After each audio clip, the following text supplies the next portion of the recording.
Hi, I'm Abigail. Today I'm going to be sharing with you what is the overview of Montessori Phonics and why you should care.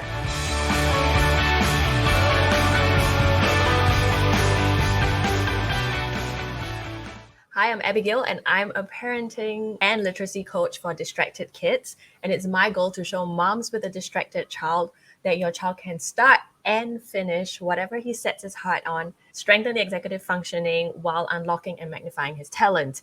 And part of this journey is to empower the kids so that they can express and communicate their genius to the world. So what is the overview of Montessori Phonics? I think when you know how phonics is structured and laid out, you will feel more confident and empowered to support your child through his reading journey. You can then be confident that you are selecting the right materials to help your child progress in a step-by-step manner so that he or she is gaining that confidence in his reading journey. Okay, call me biased, but there are many phonics systems out there, but I am definitely most biased towards the Montessori system. And there are a couple of reasons why. So the first reason is that it is the clearest organization of phonics sounds. Basically, there are 4 stages in the Montessori system. There's the pink scheme, that's like kind of level 1. Then there's the blue scheme, level 2. The green scheme, level 3, and the 4th category of words is the sight words, because there's so many variations in the way the words are being said in different countries, in different regions, in different dialects even. I feel that the Montessori phonics system takes away all of these variants, and what is left is this very, very clear categorization of words. We are able to use this Montessori phonics system in every part of the world, and we don't have to be worried about what is that correct sound that should be used, because they are all correct depending on the dialect, depending on the region, depending on the accent. And there shouldn't be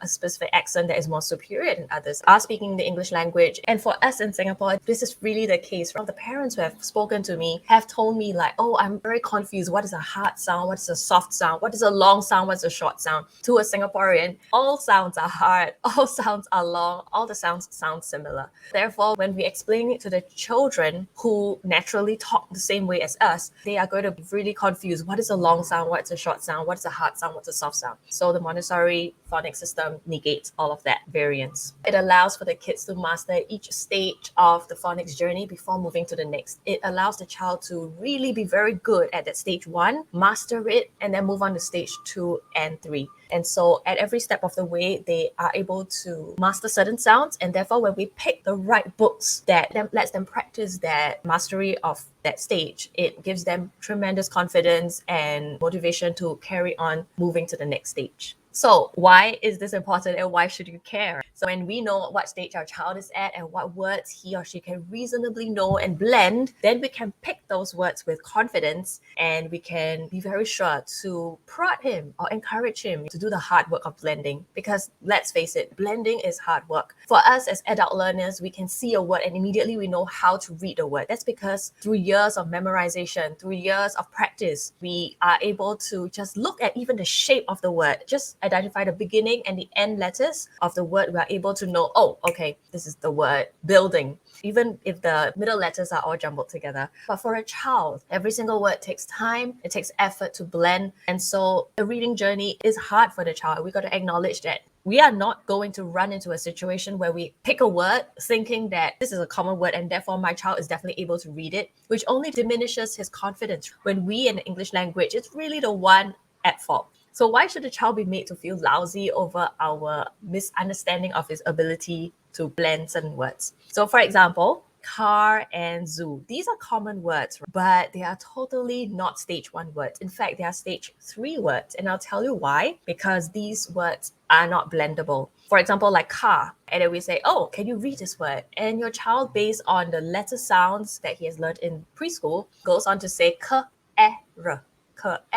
Care. That's not car. And again, zoo, z, z, zo. When he uses what he has actually learned in school, the basic 25 letter sounds, and he uses it to apply it to these kinds of words and it comes out wrong, then we discourage the child and we say, oh, why can't you read these words? These are simple words. When you are able to pick the right books and the right materials, it sets your child up for success. It tells your child that, hey, a bit of effort, he's able to do it, he's able to blend the words to read, and that his effort is immediately rewarded. Okay, so I'm going to go through what each of these schemes are, and hopefully by the end of this session, you have a very clear picture of what the 3 stages are and what kind of words fit into each of these 3 stages. Okay, so the very basic level is the pink scheme. That's kind of the level 1. Every phonics system will go through this pretty standard. The pink scheme are 2 to 3 letter phonetic words. These words are very short, regular, and they only usually have 2 to 3 letters. Phonetic words. When individual letter sounds are blended or put together, they sound exactly like the resulting word. For example, at, cat. The og, dot, and tan, ben,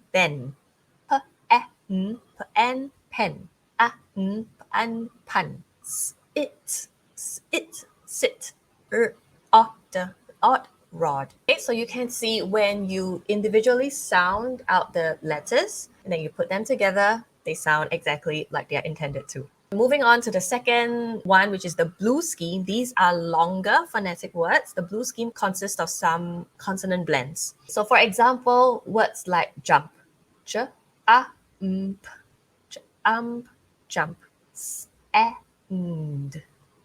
and, sand, at, flat,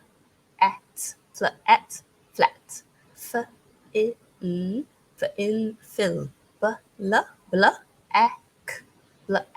black, swim,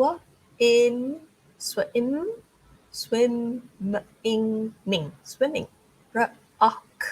rock, at, rocket. So basically in the blue scheme, these are still phonetic words. If you sound each individual letter out and you blend them together, they kind of sound like the end. When we're talking about blue scheme, we're actually introducing a bit more complex consonant blends. For example, like FL, there are 2 consonants, then we have to blend them together so they make that f, and you put them very quickly together, it becomes fl, put them to become blur. We teach these sounds to the child explicitly so that your child will definitely know when she sees these 2 combinations of sounds, or he or she will know exactly what to say. Now, there's some introduction of sounds that we have to tell the child, oh, when you see a double L, 2 L's, it only makes 1 L sound. So we don't go f, I, l, it's just 1 L sound, which is fill. Or like a double M, it doesn't go it doesn't do 2 sounds. It's swimming. Or a CK. If you see a CK, it's a k sound, but it only makes 1 k sound, and we go rocket, not rocker cat. Usually the child gets it really quickly because they are so good with the pink scheme already. Double L's or the double Z's or the double P's, they just treat it as, okay, oh yeah, that's easy. Just 2 P's make 1 P sound, or 2 L's make 1 L sound. So if your child's understanding and application of the pink scheme is strong, then there is no need to memorize all the consonant blends. He or she can just hear the sound of the words and spell. Some things your child will have to take note of. For example, like rocket, he doesn't spell it as ROCET. He has to remember that, oh, okay, rocket has a CK sound in the middle. It's a K sound, but it's written as CK. But the rest of the words can be sounded out, and this cuts down on the things to memorize tremendously. And so it helps your child even in the spelling component. Okay, we're coming to the green scheme now. Green scheme words are regular, but they are non-phonetic words. So basically, when we come to the green scheme, which a child usually encounters at about 5 years old. So remember, it's in stages, right? For the Montessori Phonics system. 3 years old, he learns about letter sounds. 3 to 4 years old, he learns the pink scheme. 4 to 5, he learns the blue scheme. So he's had like 2 years to really drill down on and master the phonics system. And then now, when it comes to 5, 6 years old, he or she encounters the green scheme. Essentially, we're asking the child to, okay, forget everything you've learned in the pink and blue scheme. We're going to be learning new combination of letters that make new sounds. In that sense, it is a little complex, but for a 5, 6-year-old who is a lot older, who has a lot of experience with reading already, hoping that the teachers have been reading to him, the parents have been reading to him throughout this whole time. He's very experienced and he sees some of these words and knows some of these sounds. He is able to link the 2 together and realize, okay, there are certain words that are not phonetic, but they are regular, and there is a pattern to it that I have to decode and discover. So for the green scheme words, they are regular words, but they are not phonetic. What does it mean by that? If I sound out the letter sounds individually and then I try to put them together, they do not sound like the resulting sound. For example, boat, b, o, at, b, o, bo, at, boat. That's not boat. That's because O and A, when these two letters are joined together or they occur next to each other, they make a totally different sound called O. Again, zoo, if we see Z-O-O, the O-O makes an individual unique sound that is different from O. Makes the oo sound like z-oo, zoo. PH, if you see PH, like our beloved phonics, it doesn't make the ph sound. It's f sound, like letter F. So we have phonics, we have phoenix. Okay, and then car, when we see an AR, it makes another different sound. AR is not R, but it's R. It's an R sound, car. Letter Y, if it occurs at the end of the word, it doesn't make the Y sound, which they've learned in stage 1, the pink scheme, but it makes an E sound, like happy, happy. And then there's a whole list of magic E words. The magic E changes the vowel sound in front. Instead of the vowel sound, you're actually saying the letter name. When you see A, it's actually the S sound, but when there's a magic E, it changes the S sound to a A sound, like ache, take, ache, fake. And the magic E changes the E sound in I to the I sound, like swipe, swipe. And I highlighted this as W because this is a consonant blend from the blue scheme, which your child should already know.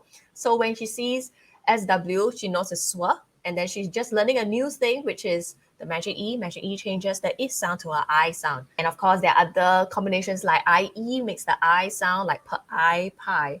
Again, you see, this is complicated, right? And the child has to kind of relearn a lot of these things in addition to what she has already mastered in the pink and the blue scheme. So is English hard or is English hard? Tell me in the comments if English is a language that really baffles you. It does for many kids. But the good thing is when English is his or her first language, she or he will assimilate all of these into the daily life, and it's just very natural. And because Montessori says from 0 to 6 years old, that's the sensitive period for language. She's just absorbing everything we're saying. She's absorbing everything she's seeing. These things come very naturally to our kids. So we're just making these rules explicit, but actually these phonics rules have already been internalized for your child. I said there was a fourth category. These are sight words. Sight words are not regular and not phonetic words. They're actually common words with no pattern or predictability about it. It is just what it is. So for example, I, you, have, me, he, she, they, the, and a. And there are many, many other sight words which do not fall into any predictable pattern. It's just the way they are. So you see that if we cannot help the child derive patterns, just like what they do in the green scheme, or even the phonetic patterns in the pink and the blue scheme, then they are forced to treat every word like a sight word. And so the child has to memorize and has to learn many of these words in order to read. Hence, I'm a strong believer in helping the child break the code for phonics.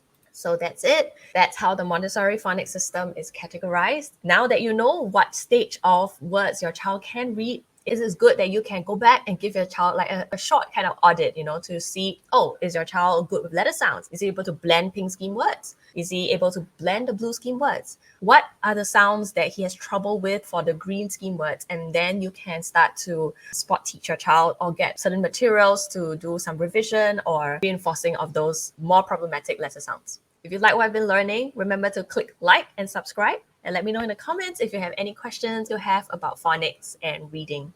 And I'll see you soon. Bye.